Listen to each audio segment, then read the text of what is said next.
6장 유전자의 행동 방식. 이기적 유전자와 이타주의. 이기적 유전자란 무엇일까? 그것은 단지 DNA의 작은 조각에 불과한 것이 아니다. 원시 스프에서처럼 그것은 온 세상에 퍼져 있는 특정 DNA 조각의 모든 복사본들이다. 우리가 원한다면 언제라도 적절한 용어로 고칠 수 있다는 것을 염두에 두고 유전자가 마치 의식적으로 목적을 갖고 있는 듯 이야기한다면 우리는 이기적 유전자의 목적이 무엇인가 질문할 수 있다. 이기적 유전자의 목적은 유전자 풀 속에 그 수를 늘리는 것이다. 유전자는 기본적으로 그것이 생존하고 번식하는 장소인 몸에 프로그램 짜 넣는 것을 도와줌으로써 이 목적을 달성한다. 그러나 우리는 이제 유전자가 다수의 다른 개체 내에 동시에 존재하는 분산된 존재라는 것을 강조하고자 한다. 이 장의 핵심은 유전자가 남의 몸속에 들어앉아 있는 자신의 복사본을 도울 수 있다는 것이다. 만약 그렇다면 이것은 개체의 이타주의로 나타나겠지만 그것은 어디까지나 유전자의 이기주의에서 생겨난 것이다. 알비노 유전자, 녹색 수염. 인간의 알비노, 선천성 색소결핍증이 유전자를 생각해보자. 실제로 알비노를 일으키는 유전자는 여러 개가 있으나 여기서는 그중 하나에 대해서만 이야기하기로 한다. 이 유전자는 열성이다. 즉 어떤 사람이 알비노가 되려면 이 유전자가 2개 존재해야만 한다. 약 2만 명 중 1명 정도는 이렇게 알비노가 된다. 그러나 70명 중 1명 정도는 이 유전자를 하나만 가지고 있는데 이들은 알비노가 아니다. 알비노 유전자와 같은 유전자는 많은 개체에 퍼져 있기 때문에 이론상 자기가 머물고 있는 몸이 다른 알비노 개체의 몸에게 이타적으로 행동하도록 프로그램함으로써 유전자 풀 속에서 자기의 생존을 도울 수 있다. 알비노 개체는 자신의 몸에 들어있는 유전자와 동일한 유전자를 갖고 있음이 분명하기 때문이다. 알비노 유전자가 들어있는 몇 사람의 죽음으로 같은 유전자를 가진 다른 몸이 생존할 수 있다면 알비노 유전자로서는 매우 다행한 일일 것이다. 만약 알비노 유전자가 들어앉은 몸 하나가 다른 알비노 10명의 생명을 구할 수 있다면 그 이타주의자가 죽더라도 유전자 풀 속의 알비노 유전자 수가 증가해 그 죽음이 충분히 보상되는 것이다. 그러면 알비노끼리는 특별히 서로에게 더 친절한 걸까? 아마도 실제는 그렇지 않을 것이다. 그 이유를 알기 위해서는 유전자를 의식적인 존재에 비유했던 것을 일시적으로 중단해야만 한다. 왜냐하면 여기서 그런 비유를 쓰면 분명 오해를 일으킬 소지가 있기 때문이다. 다소 설명이 길어질지 몰라도 적절한 용어로 바꿔야겠다. 알비노 유전자는 실제로 살고 싶다든가 다른 알비노 유전자를 돕고 싶다든가 하지 않는다. 그러나 알비노 유전자가 어쩌다가 자신이 들어있는 몸이 다른 알비노에 대해 이타적으로 행동하도록 했다면 결과적으로 유전자 풀 내에서 그 수가 늘어날 것이다. 하지만 그렇게 되기 위해서는 그 유전자가 몸에 대해 2가지의 독립적인 효과를 내야만 한다. 그것은 심하게 하얀 피부를 만들어내는 보통의 효과뿐 아니라 심하게 하얀 피부를 지닌 사람에게 선택적으로 이타적 행동을 하는 경향을 만들어내는 효과도 있어야 한다. 이와 같은 이중 효과를 가진 유전자가 만일 존재한다면 그것은 개체군 내에서 엄청난 성공을 거둘 수 있을 것이다. 3장에서 강조한 대로 유전자가 여러 형질에 영향을 미친다는 것은 사실이다. 하얀 피부든 녹색 수염이든 다른 어떤 유별난 특징이든 간에 겉으로 보이는 표시와 그 표시의 주인에게 특히 친절하게 하는 경향을 동시에 발현시키는 유전자가 생기는 것은 이론적으로 가능하다. 그러나 가능하긴 하지만 가능성이 특별히 높을 것 같지는 않다. 녹색 수염은 살이 파고들며 자라는 발톱 등과 같은 다른 어떤 형질과도 연관될 수 있으며 녹색 수염에 대한 호감은 프리지어 향기를 맡지 못하는 형질과도 연관될 수 있다. 하나의 동일한 유전자가 표시와 그 표시에 대한 이타주의 둘 다를 만들어낼 가능성은 아마도 그리 크지 않을 것이다. 그럼에도 불구하고 녹색 수염 이타주의 효과의 존재는 이론상 가능하다. 녹색 수염과 같은 임의의 표시는 한 유전자가 다른 개체 내에서 자기 사본을 알아보는 방법 중 하나일 뿐이다. 그렇다면 다른 방법도 있을까? 특히 직접적으로 가능한 방법으로는 다음과 같은 것이 있다. 이타적 유전자를 갖고 있는 개체는 단순히 이타적 행위를 한다는 사실을 알아보는 것이다. 어떤 유전자가 자기 몸에게 A가 물에 빠진 자를 건지려다 물에서 못 나오면 뛰어들어 A를 구하라 는 식으로 말한다면 이 유전자는 유전자 풀 속에서 번영할 것이다. 이와 같은 유전자가 성공하는 이유는 A가 남의 생명을 구하는 이타적 유전자를 가지고 있을 확률이 평균보다 높기 때문이다. A가 다른 누군가를 도우려 했다는 것이 녹색 수염과 같은 일종의 표시가 되는 것이다. 이것은 녹색 수염만큼 자의적인 표시는 아니지만 여전히 별로 그럴싸해 보이지 않는다. 유전자가 다른 개체 내에서 자기의 사본을 알아보는 그럴싸한 방법이 있을까? 혈연자. 한 가지 방법이 있다. 가까운 친척, 즉 혈연자가 유전자를 공유할 확률이 평균보다 높다는 것을 증명하기는 어렵지 않다. 그 때문에 이토록 많은 부모들이 새끼에게 이타적 행동을 한다는 것은 이미 오래전에 밝혀진 사실이다. 피셔, 헐데인, 그리고 특히 해밀턴이 알아낸 것은 이를 다른 혈연자, 가로 형제자매, 조카, 가까운 친척, 가로에게도 적용할 수 있다는 것이다. 가령 10사람의 혈연자를 구하기 위해 한 개체가 죽었을 경우 혈연 이타주의 유전자의 사본 하나는 없어지지만 같은 유전자의 보다 많은 사본이 구조되는 셈이다. 그러나 보다 많은 사본이라는 것은 다소 모호하다. 혈연자는 것도 그러하다. 해밀턴이 입증한 것처럼 우리도 이를 조금 더 분명히 할 수 있다. 1964년 발표된 해밀턴의 두 논문은 지금까지의 사회성 동물 행동학 문헌 중 가장 중요한 것인데 이들 논문이 그간 왜 동물 행동학자들에게 무시되어 왔는지 이해가 안 된다.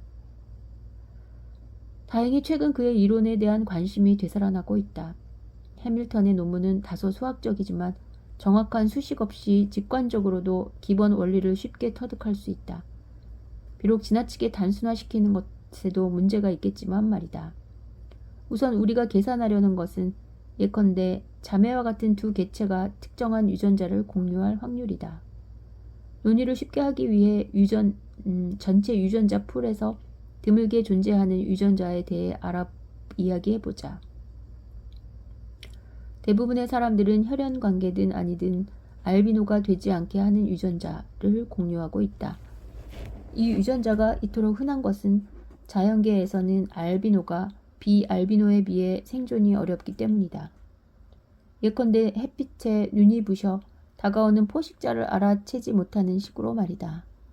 여기서 우리는 비알비노 유전자와 같이 명백히 좋은 유전자가 왜 유전자 풀 내에 널리 퍼졌는지를 설명하려는 것이 아니다.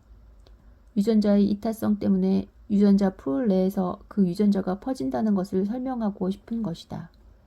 따라서 적어도 이 진화 과정의 초기 단계에서만큼은 그 유전자가 드문 것이었다고 가정할 수 있다.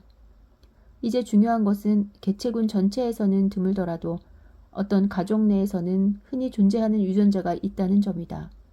나도 개체군 전체에서는 드물게 나타나는 유전자를 많이 가지고 있고 당신도 마찬가지다. 우리 두 사람이 드문 유전자를 공유할 확률은 극히 낮다.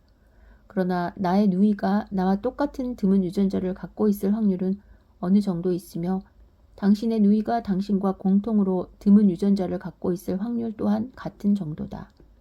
이 경우 그 확률은 정확히 50%다. 그 이유는 쉽게 설명된다. 당신이 유전자 G의 사본 1개를 가지고 있다고 가정하자. 그것은 틀림없이 당신의 아버지나 어머니 중 어느 한편에서 받았을 것이다. 가로, 편의상 여러 가지 드문 가능성들, 즉 G가 새로운 돌연변이라거나 부모 모두가 그것을 가지고 있을 경우 또는 부모 중 누군가가 그 사본을 2개 가지고 있는 경우 등은 무시하기로 한다. 가로. 이 유전자를 당신에게 준 사람이 아버지였다고 하자. 이 경우 아버지의 체세포는 모두 G의 사본을 1개 가지고 있었다는 것이 된다.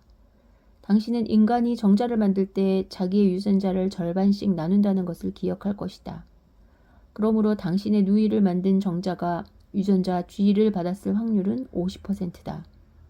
한편 당신이 어머니로부터 G를 받았다고 하면 같은 이유로 어머니가 만든 난자의 절반이 G를 가지고 있었을 것이며 누이가 G를 가지고 있을 확률 또한 50%다.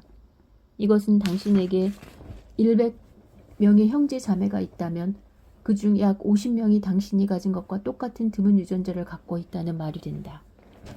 또 당신이 드문 유전자를 100개 갖고 있다면 그중 약 50개는 형제 또는 자매 누군가의 몸에 들어있다는 말도 된다. 근연도.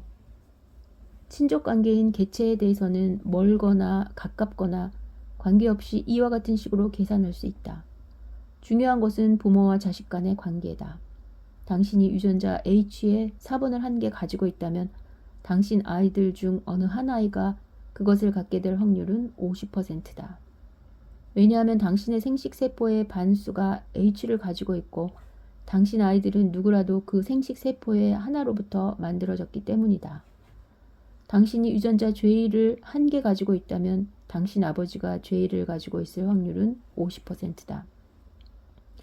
왜냐하면 당신은 자신의 유전자 절반을 아이로부터 나머지 절반은 어머니로부터 받았기 때문이다. 편의상 두 사람의 혈연자가 한 개의 유전자를 공유할 확률은 나타내는 근연도라는 지표를 쓰기로 하자. 두 사람이 형제간인 경우 한 사람이 가지고 있는 유전자의 절반을 그 형제도 갖고 있을 것이므로 그 근연도는 2분의 1이다. 이것은 평균적 수치다. 즉 감수분열이라는 제비뽑기에서 얼마나 행운이 따르느냐에 따라 어떤 형제들 사이에서 공유하는 유전자는 이보다 많을 수도 있고 적을 수도 있다. 그러나 부모와 자식 간의 근연도는 언제나 반드시 2분의 1이다. 매번 처음부터 이런 계산을 거쳐가는 것은 다소 번거로운 일이므로 임의의 두 개체 A와 B 사이의 근연도를 산출할 수 있는 간단한 계산법을 여기에 제시하고자 한다. 이 방법은 유언장을 작성할 때나 가족의 닮은 점을 밝히는 데 유용할 것이다. 단순한 경우라면 어디에나 적용되지만 근친 교배가 일어날 때나 다음에 살펴볼 특정 곤충에게는 적용될 수 없다. 우선 A와 B의 공동조상을 모두 밝힌다. 가령 사촌간인 경우 공동조상은 그들의 아버지, 할아버지와 할머니다. 공동조상이 밝혀지면 논리적으로 그 공동조상의 조상은 A와 B 모두에게 공동조상이다. 그러나 가장 가까운 공동조상 외에는 모두 무시하기로 하자. 그러면 사촌끼리의 공동조상은 2명뿐이다. 만일 B가 A의 직계자손 가로 A가 B의 증조부 가로 이라면 A 자신이 우리가 갖고 있는 공동조상이 된다. A와 B의 공동조상이 밝혀지면 다음과 같이 세대 간격을 센다. 우선 A에서부터 한 공동조상에 이르기까지 가계도를 거슬러 올라갔다가 거기서 다시 B까지 내려간다. 올라가는 계단수와 다시 내려오는 계단수의 합계가 세대 간격이다. 가령 A가 B의 작은아버지라면 세대 간격은 3이다. 이 경우 공동조상은 예를 들자면 A의 아버지이자 B의 할아버지가 된다. A에서 출발해 그 공동조상과 만나기까지는 한 세대를 거슬러 올라가야 한다. 그 다음 거기서 B까지 내려오는 데는 다른 쪽으로 2세대가 내려가야 한다. 따라서 세대 간격은 1 플러스 2는 3이다. 한 공동조상을 경유한 A, B 간의 세대 간격을 알았으면 그 조상에 기인한 근연도의 일부분을 계산한다. 이것을 계산하려면 세대 간의 간격의 각 계단마다 2분의 1을 곱한다. 세대 간격이 3이라면 2분의 1 곱하기 2분의 1 곱하기 2분의 1, 즉 2분의 1의 3승이 된다. 한 특정 조상을 경유한 세대 간격이 G라면 그 조상을 경유한 근연도의 일부분은 2분의 1 가로 G승이다. 그러나 이것은 A, B 간 근연도의 일부분일 뿐이다. 그들에게 공동조상이 두 사람 이상일 때에는 각각의 조상에 대해 같은 식으로 수치를 계산하여 더해야 한다. 보통 두 개체의 공동조상들을 경유한 세대 간격은 모두 공동조상에 대해 같다. 그러므로 공동조상 중 어떤 한 사람을 경유한 A, B 간의 근연도를 계산했으면 다음에 실제로 해야 할 일은 공동조상의 수를 곱하는 것이다. 가령 사촌 간에는 공동조상이 2명이고 그 각각을 경유하는 세대 간격은 4이다. 따라서 사촌 간의 근연도는 2 곱하기 2분의 1의 4승은 8분의 1이다. A가 B의 증손이라면 세대 간격은 3이고 공동조상의 수는 1, 가로 B 자신이므로 근연도는 1 곱하기 2분의 1의 3승은 8분의 1이 된다. 유전적으로 보면 사촌은 증손과 동급인 셈이다. 마찬가지로 논리로 당신은 할아버지를 닮은 것과 같은 정도로 작은아버지를 닮았다. 팔촌처럼 먼 친척관계에 대해서는 특정 개체가 가진 특정한 한 유전자를 전체 개체군 내 임의의 개체가 공유할 확률로 정의되는 기준 확률에 가까워진다. 팔촌과는 이타적 유전자의 관점에서 보면 지나가는 행인 것 같다고 해도 과언이 아니다. 육촌끼리는 아주 조금만 특별할 뿐이며 사촌끼리는 이것보다 조금 더 특별하다. 친형제와 친자식은 매우 특별한 존재들이다. 2분의 1. 그리고 일란성 쌍둥이의 근연도 1은 자기 자신만큼 특별하다. 삼촌과 고모, 이모, 조카, 할아버지, 할머니와 손자, 배다른 형제자매는 근연도가 4분의 1이기 때문에 그 중간 정도다. 혈연 이타주의 유전자. 이제 혈연 이타주의 유전자에 대해 좀 더 정확하게 이야기해보자. 사촌 5명을 구하기 위해 자기의 생명을 버리는 유전자가 개체군 내에 많아질 리는 없으나 형제 5명이나 사촌 10명 때문에 생명을 버리는 유전자의 수는 많아질 것이다. 이타적 자살 유전자가 성공하기 위한 최소의 조건은 그 유전자가 형제 또는 자식이나 부모 2명 이상, 배다른 형제 또는 작은아버지, 작은어머니, 조카딸, 할머니, 할아버지, 손자 등 4명 이상 또는 사촌 8명 이상을 구해야 한다는 것이다. 평균적으로 이런 유전자는 자신이 구조한 많은 개체의 몸속에서 살아가게 된다. 이타주의자 자신의 죽음에 따른 손실을 보상받는 것이다. 어떤 사람이 자기의 일란성 쌍둥이라는 사실이 확실하다면 우리는 그 사람의 행복을 자기 것과 마찬가지로 중요하게 여길 것이다. 쌍둥이 이타주의 유전자는 그것이 어떤 것이든 쌍둥이 모두에게 있을 것이므로 한쪽이 다른 쪽을 살리고 영웅적으로 죽어도 그 유전자는 살아남는다. 아합줄 아마딜로는 4마리의 일란성 쌍둥이를 낳는다. 아직까지 아마딜로 새끼들의 영웅적인 자기 희생 사례는 보고되지 않았으나 모종의 강력한 이타주의가 있을 것이라 추정되어 왔다. 누구라도 남아메리카에 가서 한번 살펴볼 가치가 분명히 있는 일이다. 이제 우리는 부모의 자식 돌보기는 혈연 이타주의의 특수한 예에 불과하다는 것을 알 수 있다. 유전적으로 말하면 만약 갓난아기인 동생이 고아가 됐을 경우 형제들은 이 어린 동생을 자기의 친자식처럼 열심히 돌봐줘야 할 것이다. 근연도가 똑같이 2분의 1이기 때문이다. 유전자 선택의 용어로 말하자면 누나의 이타적 행동에 대한 유전자가 개체군 내에 퍼질 확률은 부모의 이타적 행동에 대한 유전자와 같은 정도여야 한다. 그러나 이것은 다음에 설명할 여러 이유에서 볼 때 지나치게 단순화시킨 것이다. 실제로 자연계에서 누나 또는 형이 동생을 돌보는 것은 부모가 자식을 돌보는 것만큼 흔하지 않다. 그러나 여기서 말하고 싶은 것은 부모 자식 간의 관계가 형제 자매 간의 관계에 비해 유전적으로 더 특별할 것은 없다는 사실이다. 부모가 실제로 자식에게 유전자를 건네주는 데 반해 자매 간에는 유전자를 주고받지 않는다는 지적은 부적절하다. 왜냐하면 자매는 같은 부모로부터 같은 유전자의 복사본을 물려받기 때문이다. 혈연 선택. 어떤 사람은 이러한 형태의 자연 선택을 집단 선택이나 개체 선택과 구별하여 혈연 선택이라고 한다. 혈연 선택은 가족 내 이타주의를 설명한다. 가까운 혈연 관계일수록 선택이 강하게 작용한다. 이 용어의 잘못된 것은 아무것도 없으나 불행하게도 최근 이 용어의 오용이 심각한 상태이므로 사용을 금해야 할지도 모르겠다. 그렇지 않으면 앞으로 수년간 생물학자들은 혼란에 빠질 것이다. 윌슨은 저서 사회생물학 새로운 종합에서 혈연 선택을 집단 선택의 특수한 예로서 정의한다. 그의 책에는 그가 혈연 선택을 개체 선택과 집단 선택 사이에 위치하는 것으로 생각하고 있음을 명백히 드러내는 그림이 하나 있다. 그런데 집단 선택은 윌슨 자신의 정의에서도 집단 간 차등적 생존을 의미한다. 확실히 어떤 의미에서 가족은 특수한 집단이라고 할 수 있다. 그러나 해밀턴의 주장의 요점은 가족과 비가족을 구분짓는 분명한 경계가 존재하지 않는다는 것이다. 단지 그 경계에 대한 수리적 확률이 존재할 뿐이다. 해밀턴의 이론에서는 동물이 가족 구성원, 전원에 대해 이타적으로 행동하고 다른 개체들에게는 이기적으로 행동한다는 내용이 전혀 포함되어 있지 않다.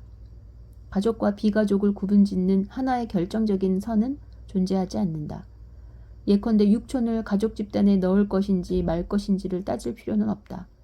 다만 육촌이 이타적 행동을 받을 가능성은 아들이나 형제의 16분의 1이라고 예상할 수 있을 뿐이다. 혈연 선택은 절대로 집단 선택의 특수한 예가 아니다. 그것은 유전자 선택의 특수한 결과다. 윌슨의 혈연 선택의 정의에는 더 심각한 문제점이 있다. 윌슨은 일부러 논의에서 자식을 제외한다.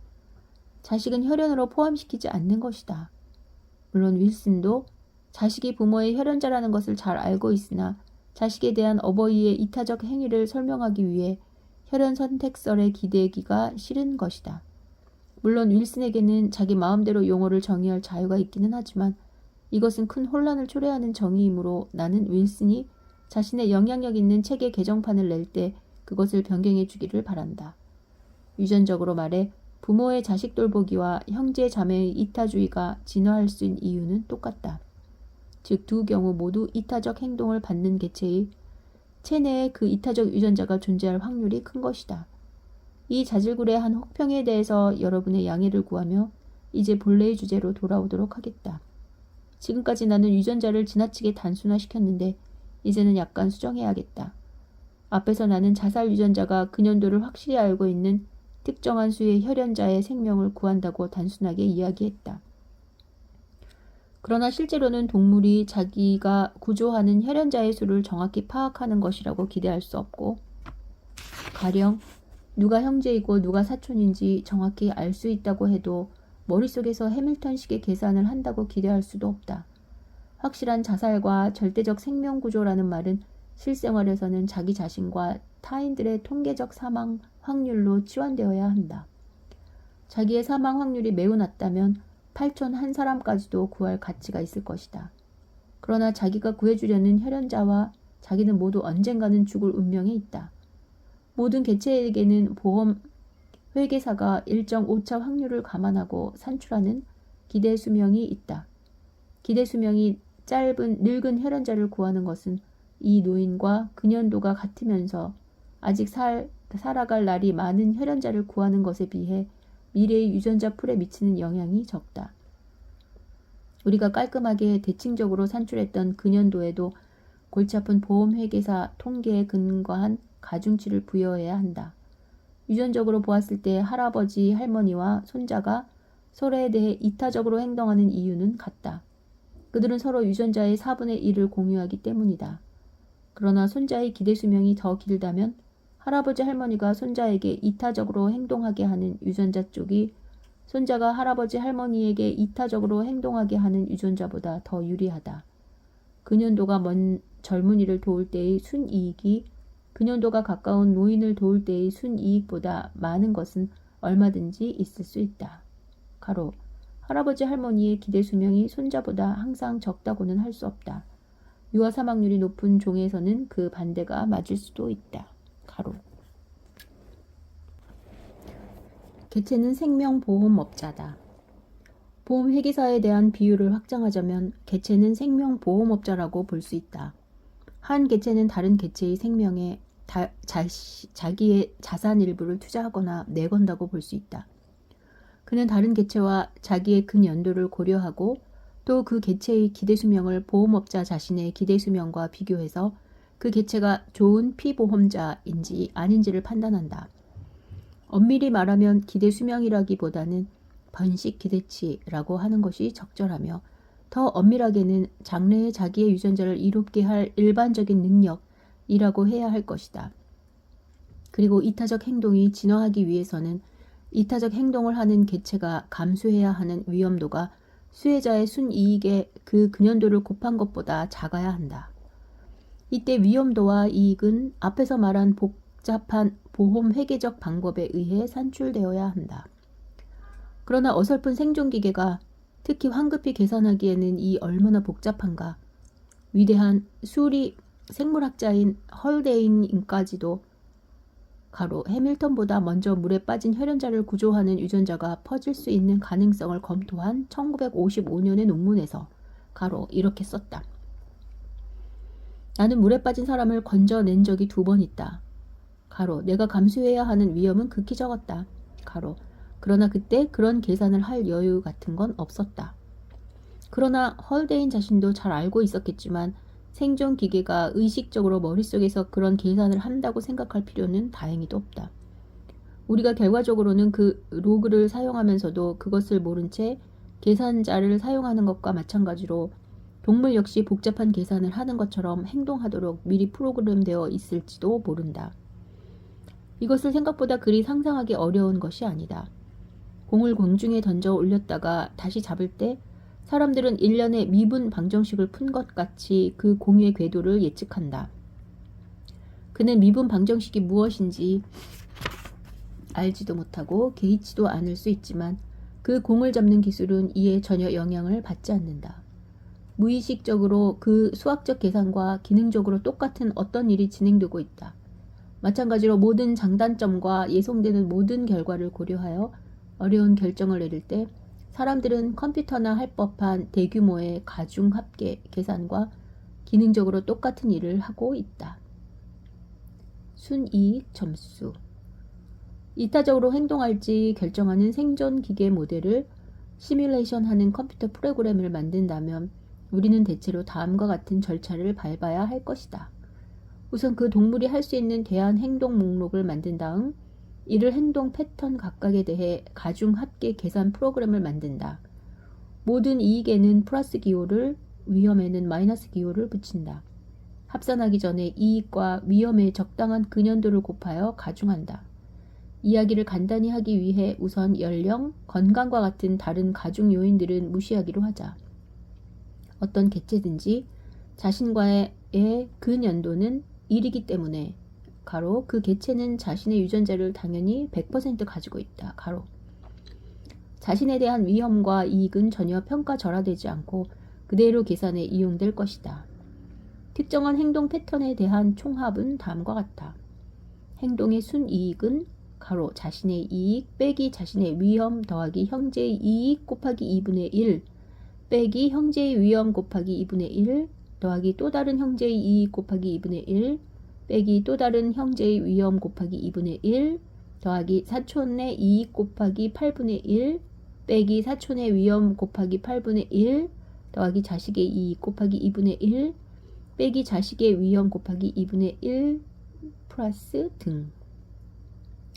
이 합계로 얻어지는 것은 그 행동 패턴의 순이익 점수라고 하는 수치다.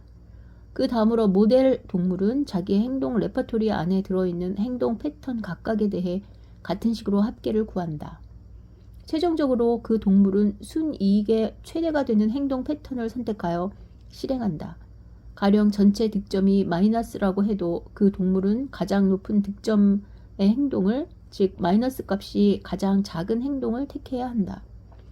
어떠한 적극적 행동을 하더라도 시간과 에너지가 소모되며 그 시간과 에너지는 다른 일을 하는데 쓰일 수도 있다는 것을 기억하라.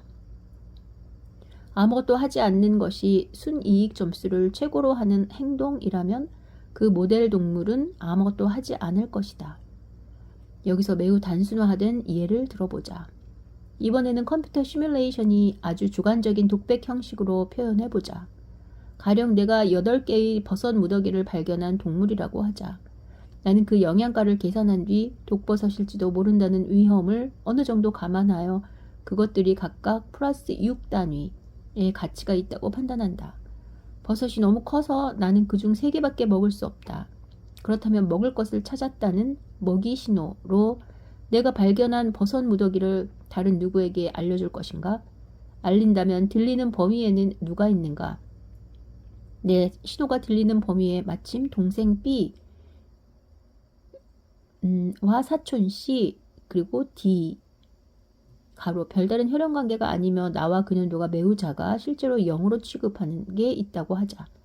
내가 먹이 신호를 내지 않고 조용히 있으면 나의 순이익 점수는 내가 먹을 수 있는 3개의 버섯에 대해 각각 플러스 6이니까 합계는 플러스 18이다. 먹이가 있다고 알렸을 때 나의 순이익 점수는 좀 계산해 보아야 한다.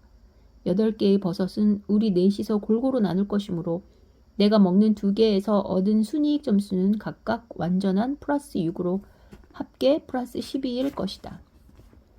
그러나 동생과 사촌이 2개씩 먹었을 때에도 나는 얼마간 득점을 얻을 수 있는데 이는 우리가 유전자를 공유하기 때문이다.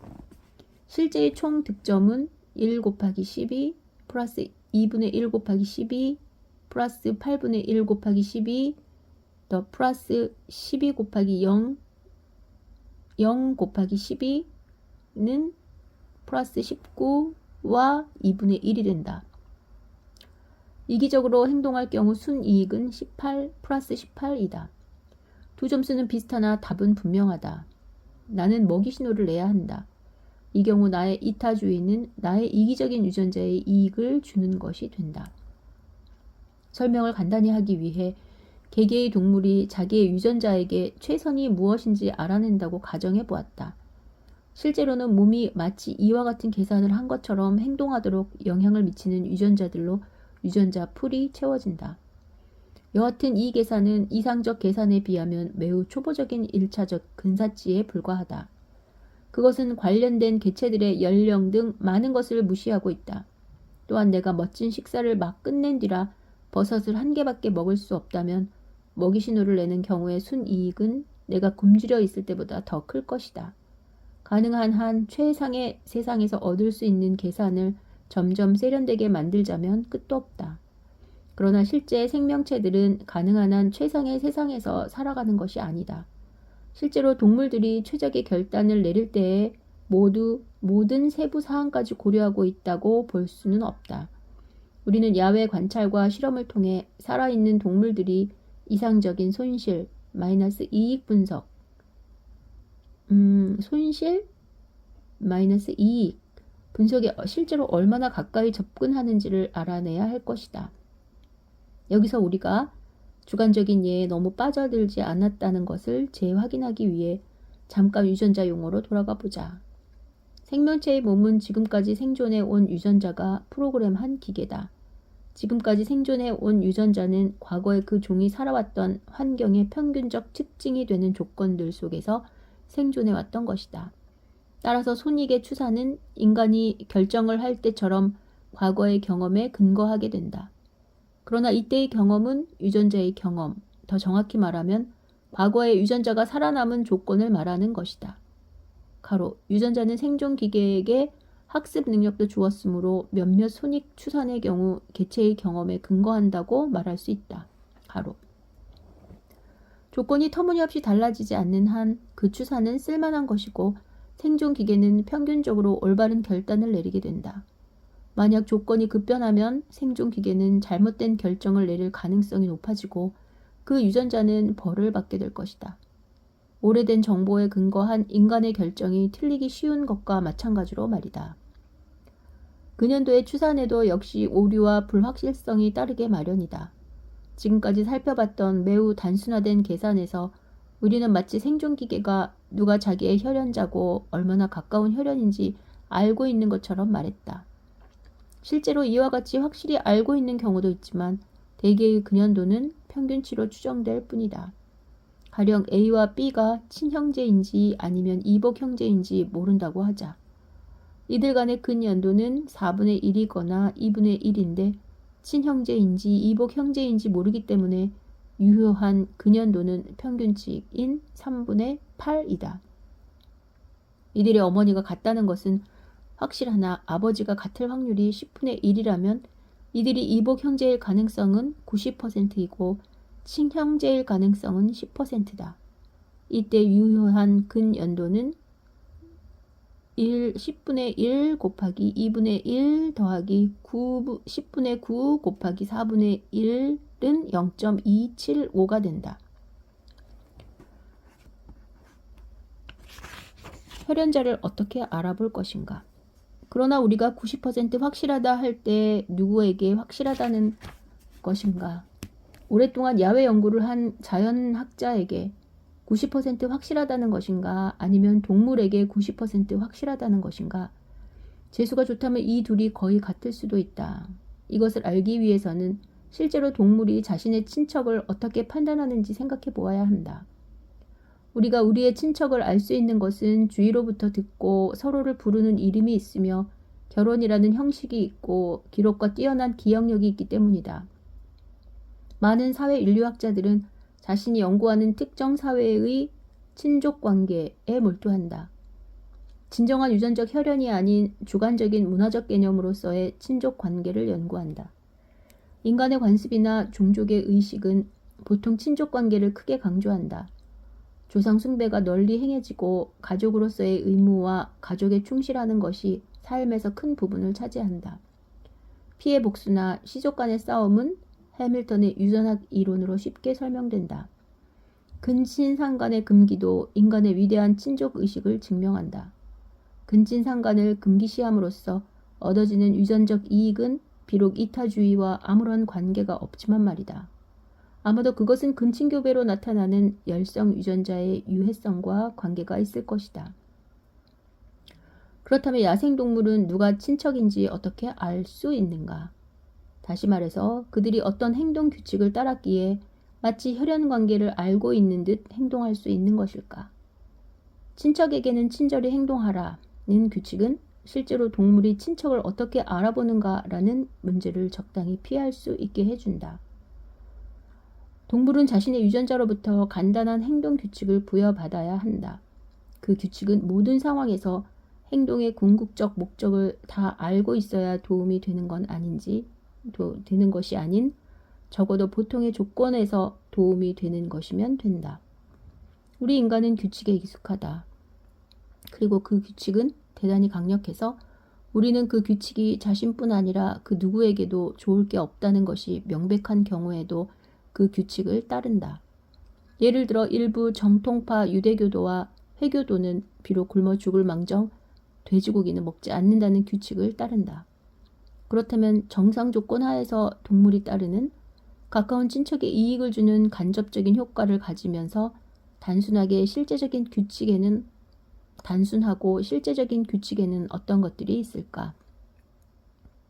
만일 동물이 자기와 신체적으로 닮은 개체에게 이타적으로 행동한다면 그 동물은 간접적으로 자기의 친척에게 어느 정도 이익을 주는 셈이 된다. 해당 종이 갖는 여러 특성에 따라 많은 부분이 달라질 것이다. 그러나 어느 경우에라도 이러한 규칙은 다만 통계적 의미에서 올바른 결단을 이끌어낼 뿐이다. 조건이 달라지면 예를 들어 어떤 종이 훨씬 큰 집단에서 생활하게 되면 그 규칙은 그 종의 동물들에게 잘못된 결단을 내리게 만들 수 있다. 상상컨대 인종 편견이란 신체적으로 자기와 닮은 개체를 인식하고 겉모양이 다른 개체에게 못되게 구는 혈연 선택을 거쳐 진화해온 경향이 비이성적으로 일반화된 결과라고 볼 수 있을 것이다.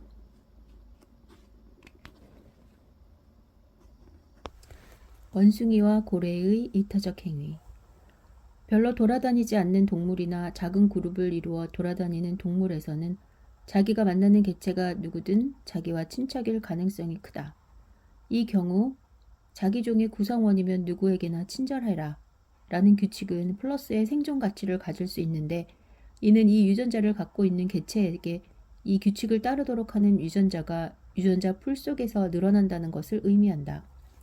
이것이 원숭이 무리와 고래 무리에서 이타적 행동이 자주 보고되는 이유일 것이다. 고래와 돌고래는 공기를 들이마시지 않으면 익사한다. 아기 고래들이나 상처를 입어 수면까지 뜨지 못하는 개체를 같은 무리의 동료들이 도와서 수면으로 떠올리는 것이 관찰된 적이 있다. 고래가 자기 친척을 알아보는 수단이 있는지는 알 수 없으나 그것은 문제가 안 될 수도 있다. 무리에서 마주치는 구성원이 친척일 가능성이 매우 높으므로 그 이타주의는 그만한 대가를 치를 가치가 있다. 그런데 물에 빠진 사람을 야생 돌고래가 구조했다는 믿을 만한 이야기가 있다. 이것은 물에 빠진 무리 내 구성원을 돕기 위한 규칙이 잘못 사용된 것이라 생각된다. 물에 빠진 무리의 구성원에 대한 정의는 대략 수면 가까이에서 숨을 못 쉬고 허우적대는 기다란 물체와 비슷할 것이다. 비비 원숭이 어린 수컷은 표범 같은 포식자로부터 무리의 구성원들을 목숨 걸고 지킨다는 보고가 있다. 평균적으로 어른 수컷은 무리 내 다른 구성원들에게도 들어있는 유전자를 여러 개 가질 가능성이 높다. 모마, 내가 어른 수컷이라면 표범으로부터 무리를 지켜라 라고 말하는 유전자는 유전자 풀 속에서 그 수가 늘어날 수 있을 것이다. 이처럼 종종 인용되는 예에 대한 논의를 마치기 전에 권위 있는 학자 1명 이상이 보고한 전혀 다른 사실을 이야기해야 공평할 것 같다. 그 학자에 따르면 어른 수컷 비비 원숭이는 표범이 출현하면 맨 먼저 지평선 너머로 도망쳐 버린다고 한다. 혈연 선택 규칙의 오류. 병아리는 모두 어미의 뒤를 따라다니며 가족 무리 속에서 모이를 먹는다. 병아리는 주로 두 종류의 울음소리를 낸다. 앞에서 이미 언급했던 크고 예리한 삐약삐약 소리와 먹는 중에 내는 짧게 지저귀는 소리가 있다. 어미에게 도움을 청하는 삐약삐약 소리는 다른 병아리에게 무시된다. 그러나 지저귀는 소리는 다른 병아리에겐 매력적으로 들린다. 즉 한 마리의 병아리가 먹이를 찾으면 그 병아리의 지저귀는 소리가 다른 병아리를 먹이가 있는 곳으로 유인한다. 앞에 가상적인 예에서 사용했던 말로 하자면 이 지저귀는 먹이 신호다. 그 예에서처럼 이와 같이 이타적으로 보이는 병아리의 행동은 혈연 선택에 의해 쉽게 설명된다. 자연계에서 그 병아리들은 모두 친형제자매이므로 먹이를 보고 지저귀는 병아리가 감수해야 하는 비용이 다른 병아리들이 얻는 순이익의 2분의 1보다 적으면 먹이를 보고 지저귀게 하는 유전자는 확산될 것이다. 그 이익은 친형제자매들 간에 골고루 나눠지며 그 형제자매의 수는 보통 둘이 넘으므로 이 조건이 성립되기란 그리 어려운 일이 아니다. 물론 가끔 가정이나 농장에서 암탉이 자기 것이 아닌 알을 품고 있는 경우 이 규칙은 적용될 수 없다. 그러나 암탉과 병아리가 이를 알아챌 것이라고 기대할 수는 없다. 그들의 행동은 자연계에서 흔하게 존재하는 조건 아래 형성된 것이고 자연계에서 보통 자기 둥지에 낯선 알이 있는 경우는 없기 때문이다. 그러나 이런 오류는 자연계에서 가끔 일어난다. 무리를 지어 사는 종에서는 고아가 된 새끼가 다른 암컷, 대개는 자기 자식을 잃는 암컷에게 입양되는 경우가 많다. 원숭이를 관찰하는 사람들은 입양하는 암컷에게 이모라는 말을 종종 쓴다. 대개의 경우 그 암컷이 실제로 이모라는 증거는 없으며 어떤 친척이라는 증거도 없다.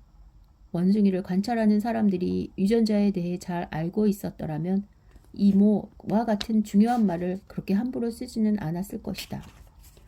아무리 감동적으로 보일지라도 입양하는 행동은 대부분의 경우 어떤 정해진 규칙이 잘못 사용된 것이라고 보아야 한다. 왜냐하면 그 암컷이 고아의 시중을 드는 것이 자신의 유전자에게는 아무 도움도 되지 않기 때문이다. 암컷은 자기의 친족, 특히 장래의 자기 새끼들을 살리는데 투자할 시간과 에너지를 허비하고 있다. 이것은 아마도 매우 드물게 생기는 실수이므로 자연 선택이 모성 본능을 좀 더 선별적으로 만들려고 수고할 필요가 없었을 것이다. 그런데 많은 경우 이와 같은 입양은 거의 일어나지 않으며 대개 고아는 죽게 내버려진다. 너무나도 극단적이어서 여러분은 이게 전혀 오류가 아니라 이기적 유전자론을 부정하는 증거라고 생각할 만한 극단적 오류의 예가 하나 있다. 새끼를 잃는 어미 원숭이가 다른 암컷으로부터 새끼를 훔쳐서 그 새끼를 보살피는 것이 관찰되었던 것이다. 나는 이것을 이중 오류라고 본다. 왜냐하면 이 양모는 자기 시간을 낭비할 뿐만 아니라 경쟁자인 암컷이 새끼를 키우는 부담에서 벗어나 더 빨리 다음 새끼를 낳도록 해주기 때문이다. 이것은 철저하게 연구할 가치가 있는 결정적인 예라고 생각된다. 우리가 알아야 할 것은 그것이 어느 정도의 빈도로 일어나는지, 양 어미와 입양되는 새끼 사이의 평균 근연도는 어느 정도인지, 진짜 어미는 어떻게 행동하는지, 어미가 일부러 미숙한 젊은 암컷을 속여서 자기 새끼를 입양하도록 할 것인지, 가로 양 어미와 새끼 도둑이 새끼를 기르는 양육 기술을 연습할 좋은 기회를 얻게 될 것이라는 견해가 제기된 적도 있다. 가로 등이다. 탕란과 예리한 식별력. 고의적으로 모성 본능을 악용하는 예는 다른 새의 둥지에 산란하는 뻐꾸기 같은 탁란조에서 볼 수 있다. 뻐꾸기는 부모 새에게 내장된 자기 둥지 속에 있는 새끼 모두에게 친절하라 라는 규칙을 악용한다. 뻐꾸기를 제외하면 이 규칙은 정상적으로는 이타주의를 가까운 친족에 한정짓는 바람직한 효과를 갖는다. 왜냐하면 둥지 간 거리가 멀어 자기 둥지 속에 들어있는 것은 거의 틀림없이 자기 새끼일 것이기 때문이다. 제갈매기 어미는 자기 알을 구별하지 못해 다른 갈매기의 알을 기꺼이 품으며 대충 만든 나무 모형과 바꿔놓아도 그 모형을 품는다. 야생의 갈매기에게 알을 알아보는 것은 중요하지 않다. 왜냐하면 알이 몇 미터 떨어진 이웃집 둥지 가까이로 굴러가는 일은 없기 때문이다. 그러나 갈매기는 자기 새끼를 알아본다. 알과 달리 새끼는 돌아다니고 결국은 이웃집 가까이까지 가서 1장에서 말했던 것처럼 생명을 잃을 수도 있다. 한편 바다오리는 자기 알을 표면에 있는 반점의 패턴으로 구별하고 알을 품고 있는 도중에는 더더욱 적극적으로 구별한다. 이것은 아마 이들이 평탄한 바위 위에 둥지를 지음으로 알이 굴러서 섞일 위험이 있기 때문일 것이다. 그런데 왜 그들은 자기 알만 구별하여 품으려고 애쓰는 것일까? 확실히 모든 어미가 남의 알을 품는다면 특정 어미새가 자기 알을 품는지 남의 알을 품는지는 전혀 문제가 안 될 것이다. 이것은 집단 선택론자의 논거다. 이런 공동 육아 무리가 조성되면 어떻게 될 것인가를 생각해보자. 바다오리는 한 배에 평균적으로 알을 1개 낳는다. 이것은 공동 육아 서클이 성공하려면 모든 어미가 평균적으로 알을 1개 품어야 한다는 것을 의미한다. 이제 누가 속임수를 써서 알 품기를 거절했다고 하자. 그 암컷은 알을 품는 데 시간을 낭비하는 대신에 알을 더 많이 낳는 데 시간을 투자할 수 있다. 이 속임수의 매력은 더 이타적인 다른 어미새가 그 암컷을 대신해 알을 돌아본다는 것이다. 그 이타적인 새들은 둥지 옆에 누가 흘린 알이 있으면 그 알을 둥지에 가져와서 품어라 라는 규칙에 충실히 복종할 것이다. 그러면 이 시스템을 속이는 유전자가 개체군 내에 퍼져 우호적인 육아 서클은 붕괴되고 말 것이다. 다음과 같이 말할 사람이 있을지도 모른다. 그렇다면 성실한 새가 속아 넘어가기를 거부하고 단호히 알을 한 개만 품겠다고 결정하면 어떻게 될까? 사기친 새의 뒤통수를 치는 꼴이 되겠지. 사기친 새의 알은 누구도 품지 않고 바위 위에 놔둔길게 될 테니까. 그렇게 되면 그들은 곧 남들에게 자신의 알을 품게 될 거야. 남들처럼 자신의 알을 품게 될 거야. 그러나 그렇지는 않을 것이다.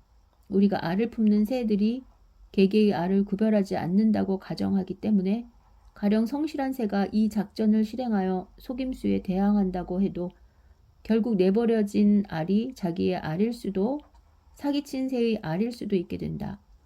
사기친 새는 여전히 알을 더 많이 낳고 따라서 새끼를 더 많이 남기게 되므로 이익을 얻는 셈이다. 성실한 바다오리가 사기꾼 개체에 대항할 수 있는 유일한 방법은 적극적으로 자기의 알을 잘 구별해내어 보살피는 것이다. 즉 더 이상 이타적으로 행동하지 않고 자기의 이익만을 쫓는 것이다. 메이너스 스미스의 용어를 써서 말하자면 이타적인 입양 전략은 진화적으로 안정된 전략이 아니다. 이 전략은 정해진 양보다 더 많은 알을 품되 많은 알을 낳되 품기를 거부하는 이기적인 경쟁 전략을 능가할 수 없다는 점에서 불안정하다. 이기적 전략 역시 불안정하다. 왜냐하면 이들이 착취하는 이타적 전략이 불안정하여 사라져 버릴 것이기 때문이다. 바다 오리에게 진화적으로 안정한 유일한 전략은 자기의 알을 인식하고 전적으로 자기의 알만 품는 것이다. 이것은 실제로 벌어지는 일이기도 하다. 뻐꾸기가 탕란하는 명금류는 자기 알의 겉모양을 터득한 것이 아니라 자기 종의 특유의 표식이 있는 알을 본능적으로 골라 보살핌으로써 뻐꾸기의 속임수에 대항해 왔다. 자기 종의 개체들이 탕란할 염려는 없으므로 이 방법은 유효하다. 그런데 뻐꾸기들도 자기 알의 색, 크기, 그리고 표식을 숙주의 알과 더욱더 비슷하게 만들어 이에 보복해 왔다. 이것이 동물 세계에서 관찰되는 거짓말의 예이며 종종 성공하기도 한다. 이러한 진화적 군비 확장 경쟁의 결과 뻐꾸기의 알은 숙주의 알을 완벽히 흉내낼 수 있게 되었다. 뻐꾸기의 알과 새끼 중 일정 비율은 발각될 것이며 발각되지 않은 알과 새끼가 살아남은 다음 세대의 뻐꾸기 알을 낳을 것이다. 이 때문에 보다 효과적으로 속이는 형질의 유전자가 뻐꾸기의 유전자 풀 속에 퍼질 것이다. 마찬가지로 뻐꾸기 알의 의태가 조금이라도 불완전한 것을 놓치지 않는 예리한 눈을 가진 숙주의 유전자는 동종의 유전자 풀의 대부분을 차지하게 될 것이다. 그의 의심 많고 예리한 눈이 다음 세대에 전해지는 것이다. 이것은 자연 선택이 어떻게 적극적 식별 능력을 좀 더 예리하게 만들 수 있었는지를 보여주는 좋은 예다. 이 경우 식별 능력은 식별자의 책략을 무력화하기 위해 전력을 다하는 다른 종에 대항하기 위한 것이다. 근연도와 확실성. 이제 집단 내 다른 구성원과의 근연도에 대한 동물의 추정치와 이에 대한 야외 연구 전문가 자연학자의 추정치를 비교해보자.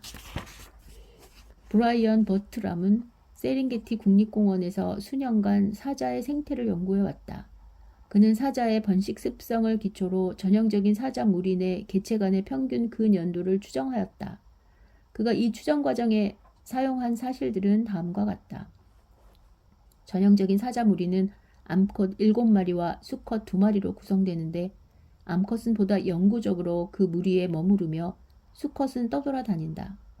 암컷의 절반은 동시에 출산하여 동시에 양육하므로 서로 자신의 새끼를 분별하기 어렵다.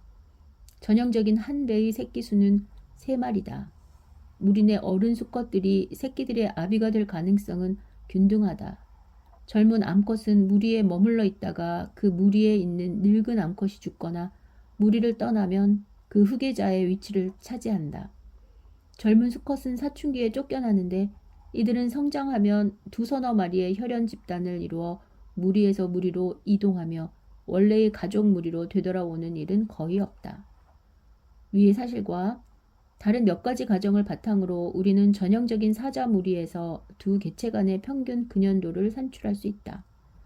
버트람은 무작위로 뽑은 수컷 2마리에 대해서는 0.22, 암컷 2마리에 대해서는 0.15라는 수치를 얻어냈다. 즉 평균적으로 무리 내 수컷들은 이복 형제보다는 근연도가 약간 더 낮고 암컷들은 사촌보다 근연도가 조금 더 높다. 물론 어떤 특정한 두 개체는 친형제일지 모른다. 그러나 버트람은 이것을 알 수 있는 방법이 없었고 사자도 그것을 모를 가능성이 높다. 한편 버트람이 추정한 평균치는 어떤 의미에서는 사자 자신도 이용할 수 있는 것이다. 이 수치가 실제로 평균적인 사자 무리의 전형적인 것이라면 다른 수컷을 마치 이복 형제처럼 대하는 유전자는 플러스 생존가를 가질 것이다. 다른 수컷을 완전히 친형제인 양 대하도록 지시하는 유전자는 평균적으로 불리하게 될 것이다. 다른 수컷을 예컨대 육촌인 듯 충분한 친밀감을 표현하지 않도록 지시하는 유전자도 불리하기는 마찬가지다. 사자의 생활이 실제로 버트람이 말한 대로라면 그리고 그들이 많은 세대에 걸쳐 그래왔다면 자연선택은 전형적인 사자 무리에서 평균 근연도에 알맞은 정도의 이타주의를 선호했을 것이라 생각할 수 있다. 이런 의미에서 나는 앞서 동물과 자연과학자의 근연도 추정치가 대체로 같게 된다고 말했던 것이다. 따라서 이타주의의 진화에서 진짜 근연도는 동물들이 근현도에 대해 얻을 수 있는 최선의 추정치만큼 중요하지는 않다고 결론 내릴 수 있다.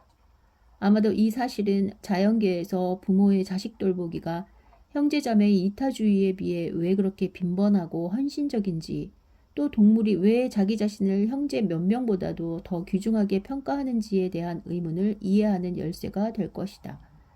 여기서 내가 말하려는 요점은 근현도 지수뿐 아니라 확실성의 지수도 고려해야 한다는 것이다. 부모 자식의 관계는 유전적으로 형제 자매 관계보다 더 가깝지는 않으나 그 확실성은 훨씬 높다. 보통 누가 자기의 형제인가 보다는 누가 자기의 새끼인가가 훨씬 더 확실하다. 그리고 누가 자기 자신인가 라는 것은 더더욱 확실하다. 앞에서는 받아오리 거짓말쟁이에 대해 살펴보았고, 다음 장에서는 사기꾼, 거짓말쟁이, 그리고 착취자에 대해 살펴볼 것이다. 혈연 선택된 이타주의를 악용하여 자기 목적을 달성하고자 기회만 엿보는 개체들로 가득한 세상에서 생존기계는 자기가 누구를 신뢰할 수 있는지, 누구에게 진짜 확신을 가질 수 있는지를 고려해야 한다. 만일 B가 정말 나의 어린 동생이라면 나는 나 자신을 소중히 여기는 정도의 절반만큼 그를 돌봐줄 것이고, 내 자식을 돌봐줄 수 있을 만큼 그를 돌봐주어야 할 것이다. 그러나 나는 내 자식을 확신하는 것처럼 그를 확신할 수 있을까? 나는 그가 나의 동생이라는 것을 어떻게 알 수 있을까? C와 내가 일란성 쌍둥이라면 나는 내 자식의 2배만큼 그를 돌봐줄 것이며, 그의 생명의 가치가 내 생명과 똑같다고 평가해야 한다. 그러나 나는 그가 내 일란성 쌍둥이인지 확신할 수 있을까? 그의 용모는 그럴듯하게 나를 닮았으나 얼굴의 특징에 관한 유전자를 공유하는 것일 뿐일지도 모른다. 아니, 나는 그를 위해 내 생명을 던지지는 않을 것이다. 왜냐하면 그는 내 유전자 100%를 갖고 있을 가능성이 있는 반면, 내가 내 유전자 100%를 가지고 있다는 것을 나는 확실히 알고 있으므로 나는 그 사람 이상의 가치가 있다. 나는 나의 이기적 유전자들 중 어느 것이든 확신할 수 있는 유일한 개체다. 이론상 개체 이기주의에 대한 유전자는 적어도 일란성 쌍둥이의 한쪽이나 형제, 둘 또는 손자, 넷 등을 구하도록 하는 이와 경쟁 관계에 있는 이타주의 유전자로 대치될 수 있지만, 개체의 정체성이 확실하다는 점에서 엄청나게 더 유리하다. 경쟁 관계에 있는 혈연 이타주의에 대한 유전자는 우연히 또는 사기꾼이나 기생자의 꿰매 넘어가 정체성을 잘못 판단할 위험을 안고 있다. 따라서 자연계에서는 유전적 혈연 관계만 고려했을 때보다 훨씬 더 많이 개체 이기주의가 나타날 것이라 기대해야 한다. 부모와 자식의 관계. 많은 중에서 어미는 아비보다 자기 자식을 더 확신할 수 있다. 어미는 눈으로 보고 만져볼 수 있는 알을 낳거나 새끼를 갖는다. 어미는 자기 유전자를 갖고 있는 개체를 확실히 알 수 있는 기회가 충분하지만 불쌍한 아비는 속기 쉽다. 그래서 아비는 어미만큼 육아에 열중하지 않을 것이라 기대할 수 있다. 아비가 어미만큼 육아에 열중하지 않는 다른 이유에 관해서는 암수의 전쟁에 대한 장 9장에서 살펴볼 것이다. 이와 마찬가지로 외할머니는 친할머니에 비해 자기 손자가 확실하므로 친할머니보다 강한 이타주의를 나타낼 것이라 기대할 수 있을지도 모른다. 할머니 자신의 딸의 아이는 확신할 수 있지만 며느리는 바람을 피웠을지도 모르기 때문이다. 외할아버지는 친할머니만큼 손자에게 확신이 간다. 왜냐하면 두 사람 모두 한 세대는 확실하고 한 세대는 불확실하다고 생각하기 때문이다. 같은 식으로 외삼촌은 친삼촌에 비해 조카의 행복에 더 관심이 있고 일반적으로 이모와 비슷한 정도로 이타적일 것이다. 실제로 간통이 매우 흔한 사회에서는 외삼촌이 아버지보다 이타적일 것이다. 외삼촌 쪽이 그 아이와의 근현도에 대해 더 확실한 근거를 갖고 있기 때문이다. 외삼촌은 그 아이의 어머니가 적어도 자기의 동복 누이일 것이라는 것을 알고 있다. 법률상의 아버지는 아무것도 모른다. 이 예측을 지지할 증거가 있는지 어떤지 나는 모르지만 누군가는 알고 있을지 모른다는 희망에서, 또는 누군가는 증거를 찾기 시작할지 모른다는 마음에서 이러한 이야기를 해보았다. 특히 사회인류학자들에게는 흥미로운 이야기거리가 있을지 모르겠다. 부모의 자식에 대한 이타주의가 형제 간의 이타주의보다 더 흔하다는 사실로 되돌아가서 식별의 문제로 이것을 설명하는 것은 합당해 보인다. 그러나 이것은 부모-자식 관계에 의존하는 근본적인 비대칭성을 설명하지 못한다. 부모-자식 간의 유전적 관계는 대칭적이고 근연도도 어느 쪽으로나 똑같이 확실함에도 불구하고 부모는 자식이 부모에게 하는 것보다 훨씬 더 극진히 자식을 돌본다. 그 이유 중 하나는 부모 쪽이 나이도 많고 매사에 더 능숙해서 자식을 도울 수 있는 좋은 위치에 있기 때문이다. 아기가 부모에게 먹이를 주려고 해도 아기는 실제로 그렇게 하기에 적당한 구조를 갖고 있지 않다. 부모-자식 간의 관계에는 형제 관계에는 해당되지 않는 또 다른 비대칭성이 있다. 자식은 항상 부모보다 젊다. 이것은 항상 아니더라도 대개의 경우 자식의 기대 수명이 길다는 것을 의미한다. 앞에서 강조한 대로 기대 수명은 동물이 이타적으로 행동할 것인가 아닌가를 결정할 때 가급적 계산에 넣어야만 할 중요한 변수다. 자식이 부모보다 기대 수명이 긴 종에서 자식의 이타주의 유전자는 불리한 입장에 서게 될 것이다. 그것은 이타주의 자신보다 더 빨리 노쇠하여 죽게 될 개체의 이익을 위해 이타적으로 자기를 희생하려는 것이기 때문이다. 반면 부모의 이타주의 유전자는 그 계산식에 들어가는 기대 수명에 관한 한 그에 상응하는 이익을 갖게 될 것이다. 흔히 혈연 선택은 학설로서는 더할 나위 없으나 실제 예는 거의 없다고들 한다. 이러한 비판을 하는 사람은 혈연 선택이 무엇인가를 이해하지 못하는 것이다. 자식 보호나 부모의 자식 돌보기에 대한 모든 이해, 그리고 젖셈이나 캥거루의 주머니 등의 신체 기관들은 자연에서 혈연 선택 원리가 실제로 가능하고 기능하고 있음을 보여주는 예다. 비판론자들은 물론 부모의 자식 돌보기가 널리 존재함을 잘 알고 있지만 부모의 자식 돌보기가 형제 자매의 이타주의에 뒤지지 않는 혈연 선택의 예라는 것을 이해하지 못한다. 그들은 부모의 자식 돌보기 이외의 예를 원하는 것인데 그런 예가 적은 것은 사실이다. 그럴 만한 이유는 앞에서 이미 제시했다. 형제 자매의 이타주의 예는 상당히 많다. 그러나 나는 굳이 그 예들을 나열하고 싶지 않다. 그렇게 하면 혈연 선택이 부모, 자식 관계 이외의 선택에 대한 것이라는 그릇된 생각을 강화시키는 꼴이 될 것이기 때문이다. 이러한 오류가 커진 것은 대체로 학문의 역사 때문이다. 부모의 자식 돌보기가 진화적으로 갖는 이점은 너무도 명백하기 때문에 우리는 사실 해밀턴의 설명을 기다릴 필요도 없었다. 이것은 다윈 이래로 받아들여져 온 것이다. 해밀턴은 다른 관계들도 유전적으로 부모-자식 간 관계와 동등하고 진화적으로 중요하다고 증명하면서 자연스레 부모-자식 간 관계 이외의 관계를 강조하게 되었다. 해밀턴은 자매 간 관계가 특히 중요한 개미나 꿀벌 등 사회성 곤충의 예를 들었다. 해밀턴의 이론이 사회성 곤충에만 적용되는 것인 줄 알았다고 말하는 사람들까지 있었다. 부모의 자식 돌보기가 혈연 선택의 예라는 것을 인정하기 싫은 사람들은 부모의 이타주의는 예측하지만 반개 친족 간의 이타주의는 예측하지 않는 자연 선택의 일반론을 만들 의무가 있다. 내 생각에 그들은 성공하지 못할 것이다.